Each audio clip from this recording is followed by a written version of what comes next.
반갑습니다. 야구팬 여러분, 정승배입니다. 이번 WBC 대회에서 국내 선수들이 활약함에 따라 특히 우리나라 야수진의 MLB 진출 가능성에 대해 얘기가 많이 나오고 있습니다.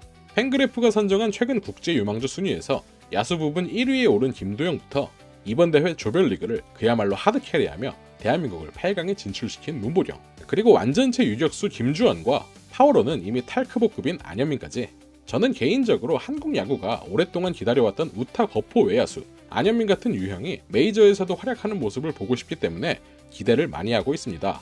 우리나라 선수가 메이저 무대에서 홈런을 뻥뻥 날리는 게 시원하기도 하고요.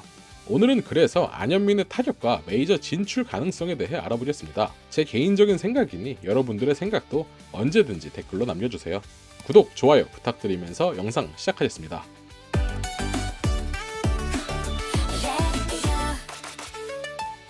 지난 호주전에 안현민이 8강으로 갈 수 있는 결승 타점이라고 해야 될까요? 9회 초 아주 귀중한 희생플라이 타점을 얻어내면서 대한민국이 8강에 진출할 수 있었습니다. 하지만 그럼에도 안현민은 사실 조별리그를 치르는 동안 소가래를 했습니다. 4경기 타율 3할 3푼 3리, 12타수 4안타를 기록하면서 팀 내 2위이긴 하지만 장타를 하나도 생산하지 못했고 4번 타자임에도 타점을 단 1개밖에 만들어내지 못했습니다. 안현민의 인터뷰를 보면 몸 상태도 나쁘지 않고 연습 배팅 느낌도 괜찮았으나 생각이 많아졌고 본인 스스로도 빠른 공에 대응이 안 되는 점을 인정했습니다. 실제로 체코, 호주전과 달리 빠른 공을 가진 투수가 등판했던 일본, 대만전에서는 직구에만 삼진을 당하기도 했었습니다. 8강에서 도미니카 투수들을 상대하려면 빠른 공에 대한 대응이 필수적인데 현재 안현민의 상태로 봤을 때는 쉽지 않아 보이죠. 그렇다면 2025 시즌 타율 3할 3푼 4리, OPS 1.018, 우르크 플러스 182.7을 찍으며 신인왕과 골든글러브를 동시에 수상한 안현민의 KBO에서의 빠른 공에 대한 대처는 어땠을까요?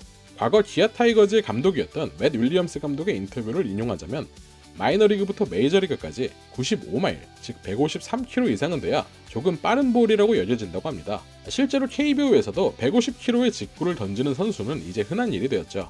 그래서 저도 안현민의 153km 이상의 빠른 볼을 상대한 기록들을 찾아봤습니다. 일반적인 기록 사이트에서는 찾을 수가 없어서 먼저 153km의 공을 뿌릴 수 있는 선수들을 선정했고, 그 선수들과 안현민이 상대한 적이 있는지 기록을 뒤져본 후에 상대한 날짜에 안현민 타석의 중계 영상과 결과를 다시 찾아서 공 한 구 한 구 기록을 해봤습니다. 그 결과 2025 시즌 안현민은 18명의 투수와 총 117구의 공을 상대했으며 이 중 20개의 스트라이크 콜과 43개의 볼을 얻어냈고 30개의 파울, 15번의 헛스윙, 6개의 범타, 그리고 단 3개만의 안타가 있었습니다. 윤성빈의 158km 직구와 올러의 154km 직구를 상대로 안타를 기록했던 것을 빼면 나머지 16명 투수의 빠른 볼에는 이렇다 할 성과가 없었던 것인데요.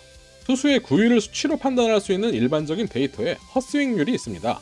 역으로 타자의 헛스윙률은 그 구종에 대해 얼마나 대처를 잘 했냐는 지표가 될 수 있는데요. 타자가 스윙을 한 횟수 중에서 헛스윙이 차지하는 비율로 헛스윙률을 계산하는데 25 시즌 안현민의 전체 포심에 대한 헛스윙률은 14.8%, 문보령은 18.8%, 노시환은 15.9%로 안현민이 딱히 직구에 대한 대처가 약한 것은 아니었습니다.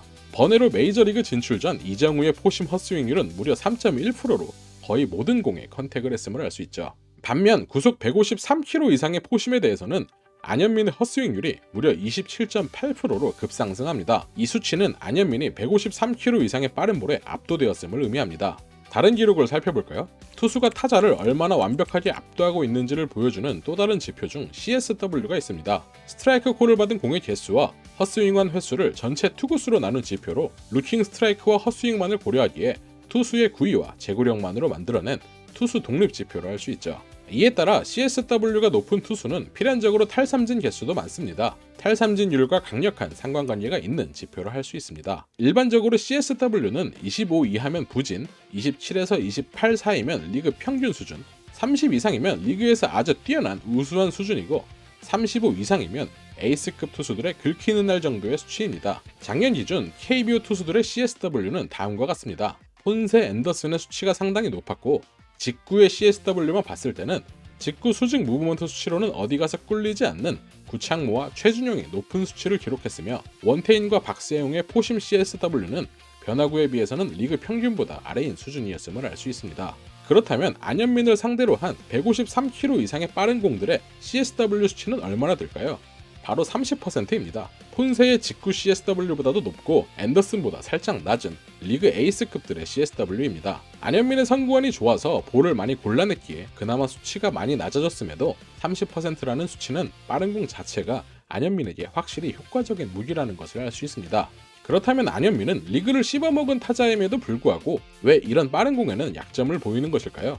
정답은 안현민의 타격 자세에서 찾을 수 있습니다. 먼저 안현민은 뜬공 비율이 40%를 넘고 라인 드라이브 타구의 비율이 16.3% 정도로 라인 드라이브형 타자가 아닌 뜬공을 많이 생성해내서 타구 속도와 함께 장타를 생성해내는 유형의 타자입니다.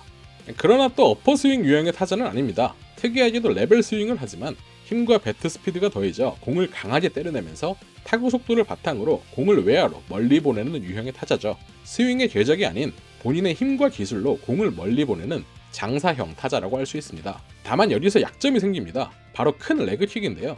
스윙 자체는 가볍지만 안현민의 타격을 보면 강한 레그킥을 시작으로 타이밍을 맞추고 하체에서부터 방망이까지 힘이 전달되는 느낌임을 알 수 있습니다. 압도적인 피지컬과 3대 640의 힘이 큰 레그킥 동작에서부터 방망이까지 전달되니 말도 안 되는 타구 스피드와 비거리를 만들어낼 수 있었죠.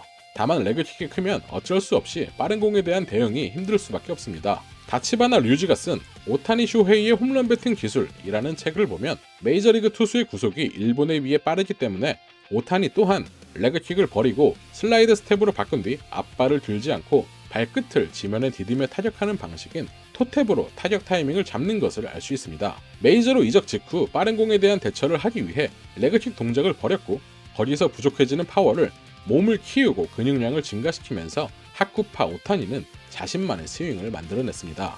물론 레그킥을 한다고 해서 모든 타자들이 빠른 공에 대한 대처가 안 되는 건 아니지만 안현민 본인도 레그킥이 크면 95마일 이상은 대응이 안 된다는 걸 느꼈다고 합니다. 안현민 또한 타석에서 끊임없이 연구하는 학구열이 뛰어난 타자로 당연히 이러한 부분에 대해 연구하고 보완할 부분을 찾았습니다. 실제로 안현민은 이제 막 1군에 데뷔한 선수임에도 작년에도 경기 상황에 따라 레그킥과 토탭을 함께 썼습니다. 투 스트라이크까지는 레그킥을 유지하고 타이밍에 쫓기는 상황에서 토탭을 쓰는 시기였죠. 한 예시로 안현민은 아담 울러와의 맞대결에서 처음에는 레그킥으로 승부했습니다. 6타수 2안타의 성적을 냈지만 울러의 빠른 직구에는 본인 스스로 타이밍이 조금 맞지 않는다고 느꼈습니다. 그래서 경기 전 토탭을 떠올렸고 다음 경기에 바로 전타석을 토탭으로 경기를 마쳤습니다. 이렇듯 시즌 중에도 끊임없이 자신의 타격 폼을 연구하고 단점을 개선해 나갔죠. 7월 9일 SSG 전에서는 상대 투수 문승원을 상대로 토탭을 사용함과 동시에 마지막에 손으로 배트를 놓는 스윙으로도 홈런을 만들어내는 미친 재능 또한 보여줬죠. 그리고 레그킥을 최대한 줄이면서 작년 11월에 열렸던 한일전 연습 경기에서는 그 타격 폼으로 홈런을 때려내기도 했습니다. 이번 WBC에서는 아직 본인의 약점을 완벽히 보완한 모습은 아니어서 여전히 빠른 공에 고전을 하고 있습니다만 중요한 것은 안현민은 스스로의 약점을 알고 현재 개선해 나가는 과정이라는 것입니다. 본인한테 맞았던 레그킥을 버리면서까지 타격 폼을 전면 수정해 나가고 있죠. 안현민은 기존의 스윙으로도 KBO에서는 충분히 통하는 게 증명이 되었고 이미 리그를 호령할 정도의 힘과 재능을 갖췄음을 우리는 알고 있습니다. 그럼에도 소위 말하는 연습벌레 안현민은 더 큰 무대를 위해 끊임없이 본인의 약점을 연구하고 더 나은 타격을 위해 수정하고 있다고 생각합니다. 마치 오타니 쇼헤이처럼 말이죠. 그래서 저는 안현민이 더 큰 무대에서도 통할 것이라 생각합니다. 안현민의 호승심과 노력이 안현민을 더 큰 선수로 만들어줄 것이라 확신합니다. 과연 미래에 안현민은 어떤 모습을 보여줄까요? 여러분들의 생각은 어떠신가요? 구독, 좋아요 부탁드리면서 정신승리 베이스볼의 정승배였습니다. 감사합니다.